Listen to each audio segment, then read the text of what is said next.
Dans ce prologue du chapitre 2, nous sommes transportés dans le système solaire de l'an 2123 après la création du monde, ou 1921 de l'ère chrétienne sur Terre. Nous suivons Belzébuth et ses proches à bord du vaisseau Karnak en route vers une conférence sur la planète rêveuse Radindre.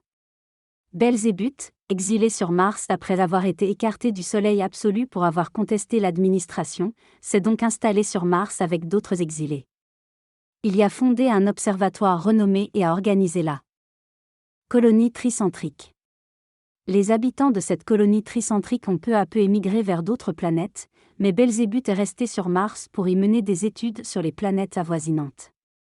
Alors que notre système solaire était relativement négligé, des individus cosmiques envoyaient parfois des messages pour harmoniser la vie des habitants tricentriques sur les planètes peuplées. Le récit se poursuit sur la planète Terre, où un événement mystérieux se prépare. Le récit met en scène Belzébuth, un être mystérieux, revenu après une longue absence au centre de l'univers avec une autorité accrue. Il est invité à une conférence sur la planète Pandacloc, accompagné de son petit-fils qui est très attaché à lui.